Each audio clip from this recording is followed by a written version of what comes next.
திண்டுக்கல் மாவட்டம் வேடச்சந்தூரில் தமிழக பாஜக முன்னாள் தலைவர் அண்ணாமலை பிரச்சாரம் மேற்கொண்டார். அந்த காட்சிகளை பார்க்கலாம். 5 லட்சம் பேர் 30 லட்சம் வாக்காளருக்கு ஒரு எம்பி எவ்வளவு கடுமையா இருக்கும் என்று தெரியும். எல்லா மக்களையுமே பார்க்க முடியாது. இன்னைக்கு நம்முடைய பிரதமர் அவர்கள் பாராளுமன்றத்தில் இருக்கக்கூடிய எம்பிக்களுடைய எண்ணிக்கை 543 850 பாராளுமன்றத்தினுடைய எம்பிக்களுடைய எண்ணிக்கை உயர இருக்கு.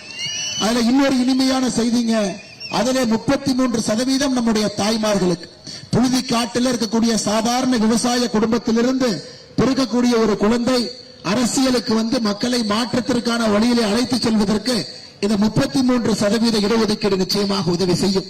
2029 பாராளுமன்றத்தில் 850 பாராளுமன்ற உறுப்பினர்கள் சகோதரிகளுக்கு தாய்மார்களுக்கு மரியாதை கொடுத்து 33% இடஒதுக்கீடுக்கான மசோதாவை நேற்று பாராளுமன்றத்தில் கொண்டு வந்திருக்கின்றோம்.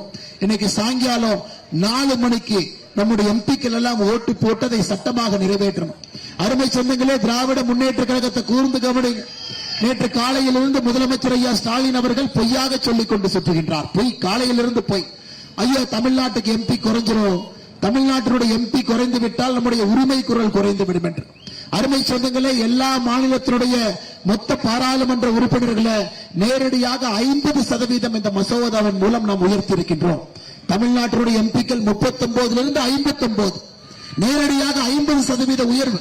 ஐயா யூபிக்கு அதேதான், 80 120, கேரளா 20 எம்பியிலிருந்து 30, தெலங்கானா 17 26, ஆந்திரா 25 38, எல்லோருக்கும் 50% உயர்வு. இந்த மசோதா வருவதற்கு முன்பு 543 எம்பிக்கள் தென்னிந்தியாவுடைய பங்கு 21.9%. இந்த மசோதா வந்த பிறகும் தென்னிந்தியாவுடைய பங்கு 21.9%. யாருக்கும் குறையில்லாம எல்லோரையும் பாராளுமன்றத்துக்கு அழைத்து செல்ல வேண்டும், சகோதரிகளை பேச வைக்க வேண்டும், உரிமை குரல் பாராளுமன்றத்தில் உறக்க ஒலிக்க வேண்டும் என்பதற்காக இந்த அற்புதமான சட்டத்தை பாரத பிரதமர் நரேந்திர மோடி அவர்கள் கொண்டு வந்திருக்கின்றார்கள். அதனால் தாய்மார்களே, அதையும் நீங்கள் கூர்ந்து கவனிக்க வேண்டும். இது 25 லட்சம் பேர் 30 லட்சம் வாக்காளருக்கு ஒரு எம்பி எவ்வளவு கடுமையா இருக்கும் என்று தெரியும். எல்லா மக்களையுமே பார்க்க முடியாது. இன்னைக்கு நம்முடைய பிரதமர் அவர்கள் பாராளுமன்றத்தில் இருக்கக்கூடிய எம்பிக்களுடைய எண்ணிக்கை 540 2.84 கோடிக்கும் அதிகமான மக்களின் உள்ளங்களை வென்ற தந்தி டிவியின் டிஜிட்டல் தளங்கள், 1.28 கோடி யூடியூப் சப்ஸ்கிரைபர்ஸ், 48 லட்சம் Facebook ஃபாலோவர்ஸ், 29 லட்சம் இன்ஸ்டாகிராம் ஃபாலோவர்ஸ், 23 லட்சம் எக்ஸ் ஃபாலோயர்ஸ், 11 லட்சம் தந்தி ஆப் டவுன்லோட்ஸ், 30 லட்சம் வெப்சைட் மந்த்லி ஆக்டிவ் யூசர்ஸ், 15 லட்சம் வாட்ஸ்அப் ஃபாலோவர்ஸ். அசுரபலம் கொண்ட எங்கள் டிஜிட்டல் கரங்களில் உங்கள் விளம்பரங்களை சேர்க்க வாட்ஸ்அப் பண்ணுங்க.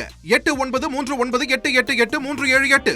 Email advtanditv@dttv.in.